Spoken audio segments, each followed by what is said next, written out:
Ça c'est la partie pédagogique de mon activité. Je vais vous montrer et on s'éclate avec ça.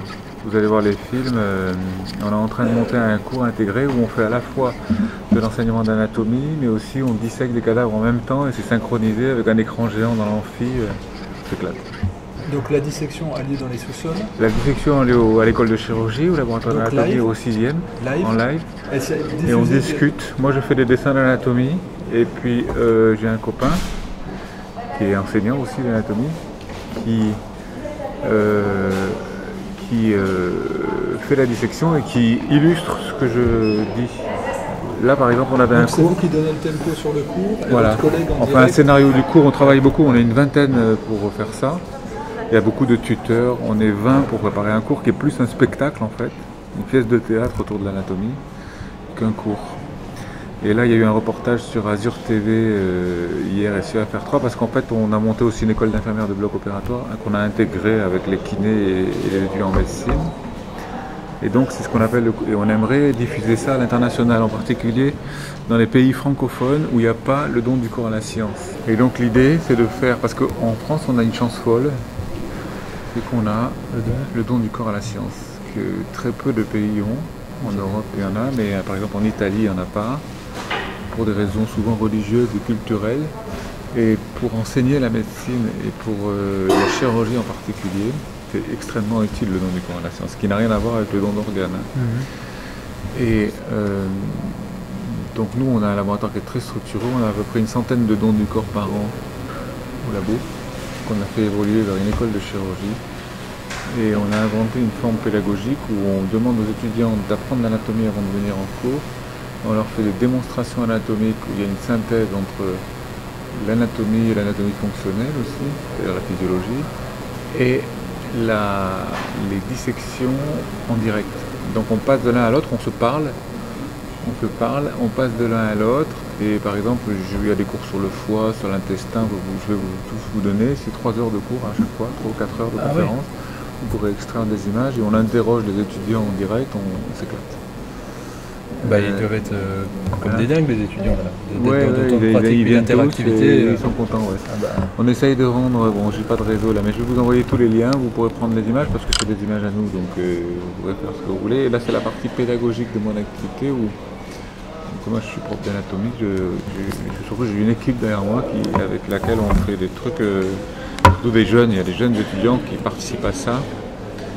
Et c'est hyper innovant. On s'amuse. Et ils apprennent, parce que moi je crois beaucoup au côté ludique de l'enseignement. C'est-à-dire qu'il ne faut pas que l'enseignement soit une souffrance, l'apprentissage, il faut que ce soit un plaisir.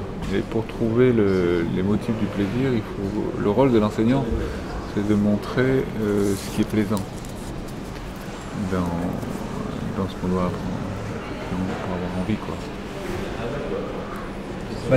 On parlait du film Première année, c'était vraiment tout le sujet.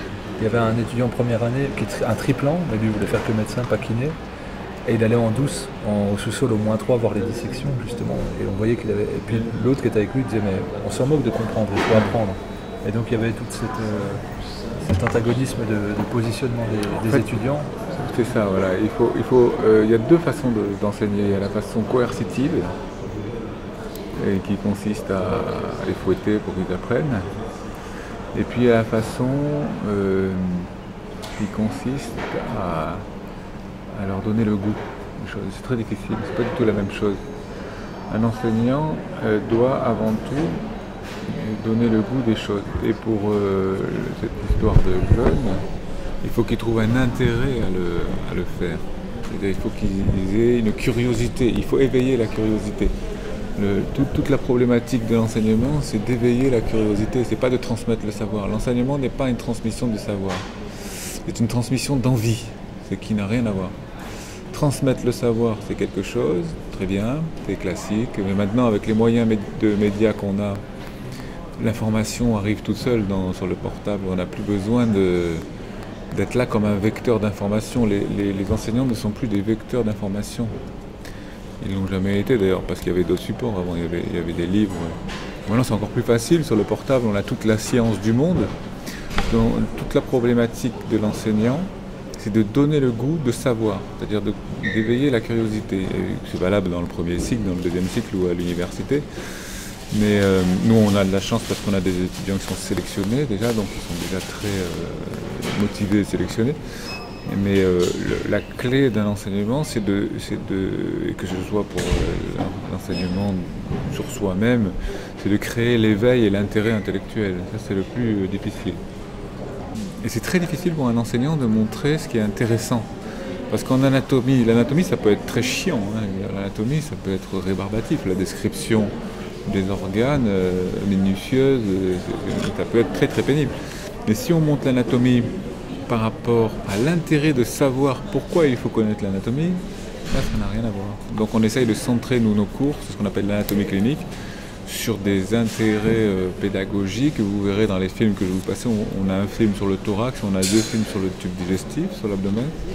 Et hier, on a refait le thorax, là, c'est des objets de reportage sur France 3 et sur Azure TV. On crée, en fait, un spectacle anatomique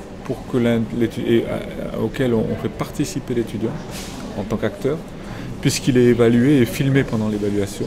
Donc il est obligé d'être là, il est obligé de travailler. D'être efficace. On n'est jamais dans la sanction, c'est-à-dire qu'on leur donne tous des bonnes notes.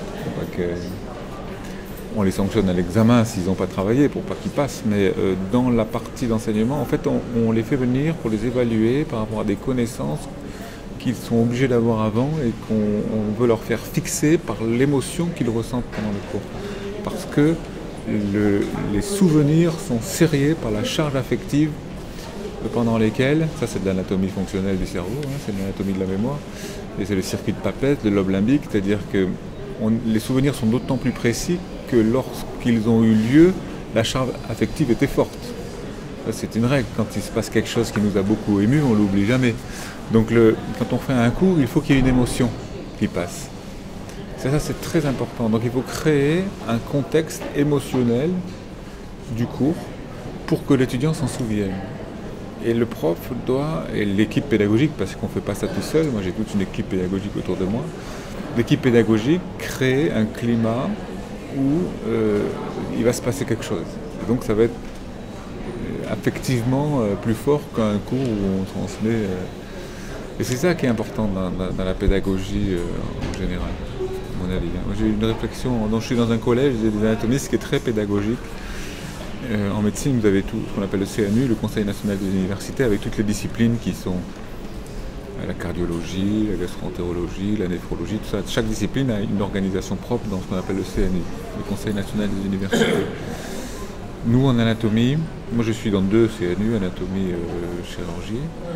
Je suis passé devant 2 CNU. En anatomie, on a une culture pédagogique qui est très forte, qui est ancestrale et qu'on essaye de faire avancer à chaque fois et ça nous intéresse beaucoup. Comment transmettre le savoir. Et là, ce que vous allez voir tout à l'heure, à 11h, la clinique du Galet, c'est exactement ça. C'est-à-dire qu'il y a eu alors l'histoire, vous allez revoir quand vous serez là-bas, c'est un patient qui a une hypercalcémie et chez lequel on a découvert des métastases osseuses d'un cancer de prostate. Donc il avait une espèce de maladie générale et puis on a fait un bilan et on a trouvé ça. Et là maintenant, la deuxième partie, on va reprendre ce dossier. Il y a des acteurs qui vont jouer le malade ou la famille et on va faire de la psychologie comparée, c'est-à-dire qu'on va demander à un étudiant d'annoncer le diagnostic à la famille pendant qu'un senior ne voit pas la scène et après on va reproduire la scène avec quelqu'un d'expérimenté. Et le psychologue va comparer les termes employés, les expressions utilisées pour faire les annonces de diagnostic. Donc les étudiants viennent et ils savent que ça va être une petite pièce de théâtre, donc ils vont être dans des situations où émotionnellement ça va les intéresser de voir comment leurs copains se comportent pour annoncer un diagnostic difficile. Voilà. En anatomie, on fait des cours au tableau noir. On garde la tradition, même si on a à disposition l'imagerie numérique 3D en particulier. On s'efforce à apprendre aux futurs enseignants l'anatomie à la craie parce qu'on veut qu'ils aient les fondamentaux de l'apprentissage. Bonjour. C'est-à-dire que c'est un peu comme si on apprenait à chanter l'opéra à un chanteur, il faut qu'il chante sans micro et sans table de mixage, quoi. Ça, c'est pour ceux qui veulent devenir enseignants. On leur demande de connaître la pédagogie de base et l'épreuve d'anatomie au concours, c'est une épreuve au tableau noir de 45 minutes sans support. Et on a un sujet, moi mon sujet d'agrégation c'était le corps strié. Le corps strié c'est un noyau de la base du cerveau qui coordonne les mouvements. Et donc il fallait parler 45 minutes du corps strié sans support. Donc ça demande une grosse préparation. Donc là, vous êtes pour un examen comme ça, vous êtes tableau noir et vous commentez ce que vous avez dessiné, vous avez des explications anatomiques et physiologiques. On parle en faisant des dessins. Ouais. C'est comme un cours magistral. Comme fait un cours magistral à la craie, et c'est très long à acquérir la technique. Il y a une technique, avec une technique de construction du feu qu'on apprend. Là, j'ai 2 élèves en ce moment qui vont passer des concours pour être enseignants d'anatomie, qui travaillent énormément. On pourra vous passer des images, ça c'est très intéressant. C'est apprendre à enseigner, c'est autre chose. Donc, apprendre, c'est ce qu'on disait à l'instant, c'est-à-dire créer le goût. Mais apprendre à enseigner, c'est autre chose. La semaine dernière, même cette semaine, j'étais en Suisse avec un kiné qui est taré d'anatomie, Daniel Henry, je ne sais pas si vous savez, il travaille beaucoup sur l'anatomie et la physiologie. Et la première diapositive de son cours, c'était faire, savoir-faire, faire savoir. C'est ça. Donc c'était exactement dans ces liens d'exigence de la connaissance anatomique et physiologique. Ça fait un peu... Au début, moi, quand je l'ai entendu la première fois, je me dis ça fait vieille d'école.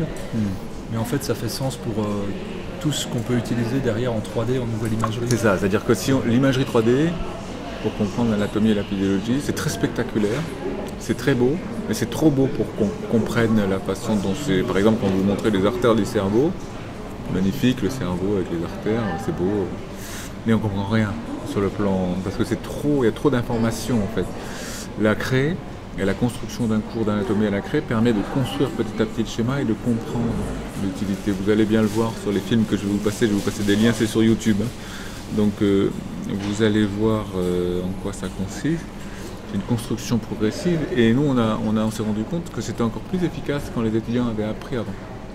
C'est-à-dire qu'on fait dans la conférence tout ce qu'il faut qu'ils retiennent en fait. Donc prérequis théorique de l'étudiant et ensuite dessin 2D. Synthèse de 4 heures et interrogatoire pendant le cours. C'est-à-dire qu'ils sont obligés de savoir avant, et on les filme pendant qu'ils sont interrogés. On les fait se lever avec un micro, ils répondent devant tout le monde, ils sont applaudis par leurs copains parce qu'ils répondent en général juste à chaque fois. Donc et puis ça les intéresse parce qu'ils voient des choses qu'ils n'ont jamais vues, un corps disséqué, ils n'ont jamais vu avant. Et pour que tout le monde en profite, ils sont 200 par combo. On filme ça avec des caméras et on a tout un système avec un système de caméra mobile qu'on commande par un joystick. Là. Donc on fait ça depuis un peu moins d'1 an et moi ce que je voudrais c'est retransmettre ça à l'étranger, en particulier dans les pays francophones, africains en particulier, qui n'ont pas le don du corps. Avec tous les pays du pourtour méditerranéen et pour faire profiter au maximum les futurs médecins de l'anatomie et de la physiologie parce que les fondamentaux ça reste extrêmement important pour la pratique quotidienne. Vous parliez des CNU, est-ce que vous, quand vous êtes en congrès avec les doyens, vous échangez là-dessus sur ces formes pédagogiques? Est-ce que vous arrivez à trouver une synthèse pédagogique commune? Oui, on se voit 2 fois par an. Dans le collège d'anatomiste on se voit 2 fois par an, une fois en province, une fois à Paris. Et puis on parle que de ça, c'est-à-dire comment intéresser l'étudiant, comment faire évoluer les techniques pédagogiques en gardant la tradition et en étant très moderne. C'est ce qui ressort, parce que là c'est quand même de partir de dire dans les mêmes phrases tableau noir et puis en gros interaction numérique live, mais c'est pas. On essaye de faire la synthèse. Vous savez qu'il y a des écoles qui ont banni l'écriture, notamment en Chine, et en fait ils apprennent à écrire par clavier et ça n'active pas les mêmes zones dans le cerveau. Ah non, l'apprentissage vraiment par le fait d'écrire donne une vision du monde complètement différente du langage. Et puis même, c'est un piège l'accès à l'information facile. Parce que ça évite l'effort d'apprentissage. Enfin, on le voit, on a tous les renseignements immédiats. Donc on fait moins l'effort d'apprentissage de mémorisation. Et donc là, les étudiants modernes, je pense que vont être complètement différents des étudiants d'avant. parce que la mémorisation va se faire d'une façon différente. Je pense qu'il ne faut surtout pas en avoir peur, il ne faut pas avoir peur du progrès, loin de là. Mais il faut quand même rappeler les fondamentaux, il ne faut pas oublier les racines du savoir. Et nous, en anatomie, on est très... l'anatomie, ça restera toujours, enfin, j'espère, la leçon au tableau noir, didactique, et la dissection des sujets qui ont donné leur corps à la science. Parce que c'est très long d'être bon en anatomie, il faut beaucoup travailler pendant plusieurs années. Et si on ne fait pas ça, on a une connaissance très superficielle de l'anatomie. C'est d'ailleurs ce qu'on reproche, moi ce que je reproche aux enseignements non conventionnels, comme par exemple l'ostéopathie. Vous allez dans les écoles d'ostéopathie, l'anatomie qui est enseignée, comme c'est pas contrôlé par l'université, c'est parfois contestable, parce que les gens qui enseignent l'anatomie n'ont pas une vraie connaissance de l'anatomie. Moi j'ai la chance d'être chirurgien, donc j'y suis toute la journée dans les artères, les veines. C'est ce que j'allais vous dire, en fait là il y a la connaissance livresque d'une part, appuyée par la connaissance pratique, ce que vous essayez de mettre en avant avec pratique et pathologique, c'est-à-dire que moi je connais l'anatomie en situation pathologique, c'est-à-dire que les inflammations, les perforations intestinales, je sais ce qui se passe dans le ventre quand il y a un phénomène pathologique. Et par exemple, il y a un organe du ventre qui s'appelle le grand épiplon, qui est une nappe de graisse que personne ne connaît sauf quand on fait de l'anatomie, et qui a des capacités de mouvement, de guérison spontanée. Si on quand on a la chance de soigner les patients atteints de maladies, on voit l'anatomie sous nos yeux bouger, l'anatomopathologie en fait. C'est-à-dire le rôle des organes, leur fonction, leur organisation, et c'est un privilège. Donc quand on explique l'anatomie, c'est pas uniquement descriptif. Moi, je construis tous mes cours d'anatomie à propos de cas cliniques pour intéresser l'étudiant en médecine. Là aujourd'hui en médecine, vous n'enseignez que l'anatomie. Et la chirurgie aussi, parce que j'ai la chirurgie digestive, chirurgie d'urgence. Mais j'avoue que je prends plus de plaisir à aller dans les réunions académiques d'anatomie que de chirurgie. Parce qu'en chirurgie, il y a une espèce de compétition, un peu vulgaire ce que je veux dire, mais où les gens veulent montrer qu'ils sont les plus forts. En fait, en chirurgie, il faut être très modeste. C'est vraiment une discipline de la modestie parce que il y a une espèce de compétition qui se crée, pas très... Moi ça m'intéresse pas trop, même s'il y a des progrès chirurgicaux qui sont mis à jour chaque année dans les congrès, c'est très important de se tenir à jour. La chirurgie ça reste une discipline très difficile, très artisanale, où il faut être très prudent, très modeste. Il faut remettre en question sans arrêt ses connaissances et ses capacités. Moi j'ai vu mes maîtres que j'admirais le plus. J'ai eu 4 maîtres très importants en chirurgie, pour lesquels je pensais qu'ils avaient tout vu, ils savaient tout et il ne pourrait plus rien leur arriver. À la fin de leur carrière, je les ai vus avoir des accidents graves qu'ils n'avaient pas prévus, qui se sont soldés par des décès des patients, alors qu'ils étaient pour moi intouchables, aussi bien techniquement que sur le plan de décision. Sauf que la chirurgie, c'est une discipline où tout peut arriver tout le temps. Les malades sont en danger. À partir du moment où on rentre dans le corps des gens, on peut faire plus de dégâts. Il faut toujours penser à ce que serait la chirurgie s'il n'y avait pas l'anesthésie.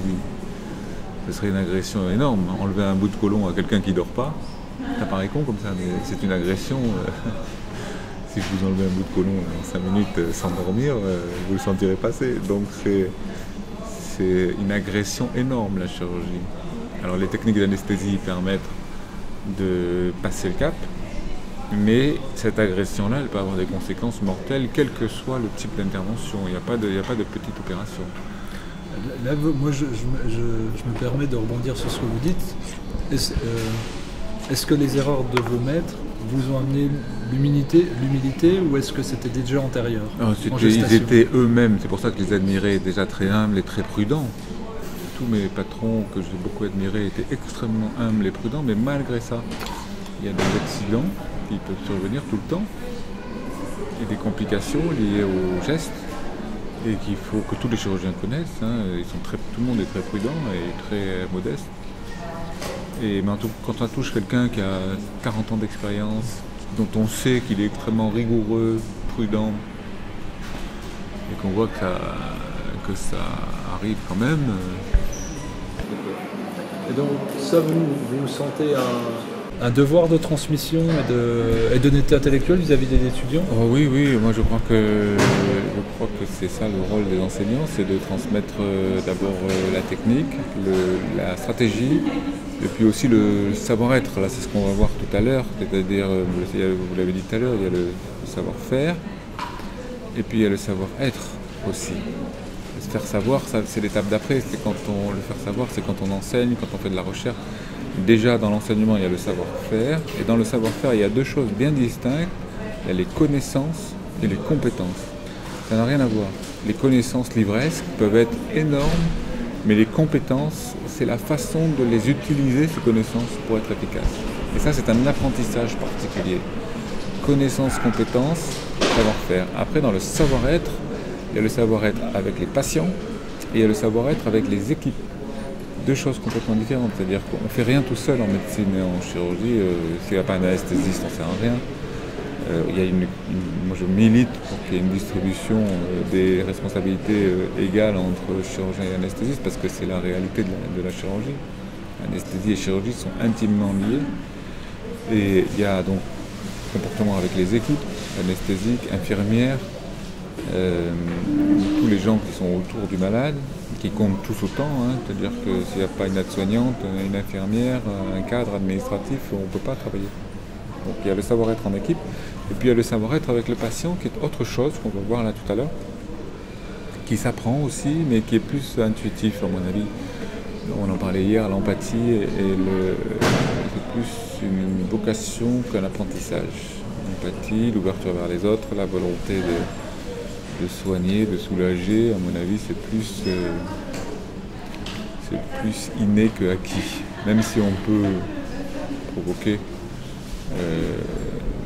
l'enseignement, essayer de faire. Là, une question un peu plus personnelle, parce que là vous me parlez en gros d'humilité, d'ego, de remise en question, d'apprentissage. Ça fait beaucoup de choses qui brassent.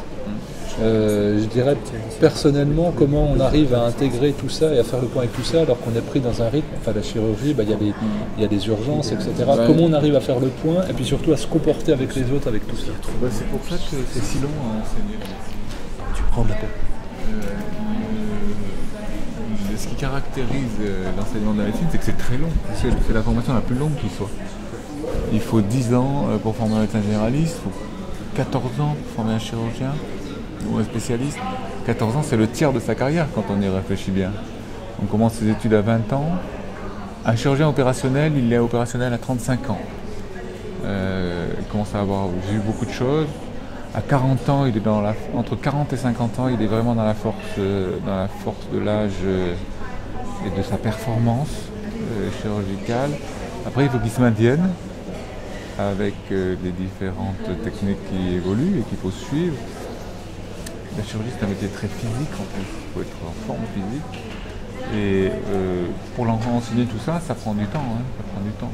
C'est pour ça que c'est si long. On peut se poser la question, on pourrait dire qu'on pourrait former un médecin en 5 ans. 5 ans, c'est long quand même, on apprend beaucoup de choses en 5 ans. Mais en fait, ce qui se passe, c'est que ces années servent à l'apprentissage des connaissances, les 6 premières années en fait. Le premier et le deuxième cycle, c'est les connaissances.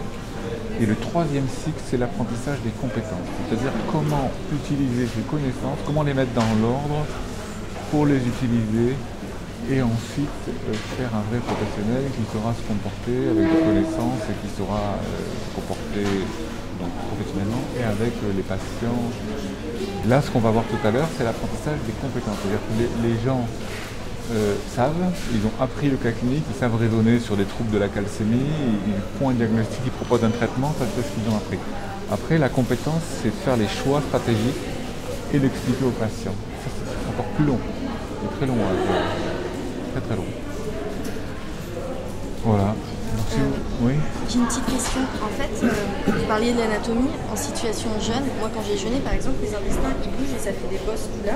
Et je sens des contractions de la vessie. Et du coup, je me dis, par rapport à votre expérience de jeûne, vous avez dû vous interroger un peu les gens avec qui vous avez jeûné sur l'anatomie, sur ce qu'on ressent, ce qui se passe. Qu'est-ce que vous avez pu observer Moi, j'ai pas observé sur moi-même, j'ai pas observé quelque chose de physique, on va dire, à part que j'avais le ventre creux. J'ai pas eu ni spasme, ni douleur particulière. Les effets que j'ai observés, c'était beaucoup plus psychologiques et comportementaux pour moi. J'ai pas eu de... Ok. Mais je sais que beaucoup de symptômes peuvent apparaître. Peut-être en jeûne hydrique du coup. Et la question que je me pose, peut-être en jeûne hydrique, mais là quand vous avez observé au niveau de la langue par exemple, est-ce que vous avez observé Non, des moi, odeurs j'ai différentes pas au eu niveau tout de la ça. transpiration? J'ai pas encore fait de jeûne hydrique complet. Attention, moi j'ai fait des jus. Donc je sais pas encore ce que c'est qu'un jeûne complet. Je vais le savoir là en novembre, j'y retourne. Et là, vous le faites dans quel contexte? Vous le faites encadré dans une structure type jeûne et randonnée? Jeûne et randonnée. Et moi, ce qui m'a vraiment marqué, c'est les 3 jours initiaux sont difficiles. On est fatigué quand même. Et après, c'est cet état second d'éveil qui est très intéressant à connaître. Encore une fois, comme une introspection, puisque moi je ne milite pas pour un jeûne, je ne suis pas du tout je ne crois pas aux grandes déclarations en disant faites ça, vous allez être sauvés, tout ça. Moi, ma démarche, c'est la connaissance du fonctionnement du corps. Explorer le corps humain et essayer de comprendre comment il réagit dans les situations de stress, comment il s'organise, comment le Tout-Puissant a organisé les choses pour survivre.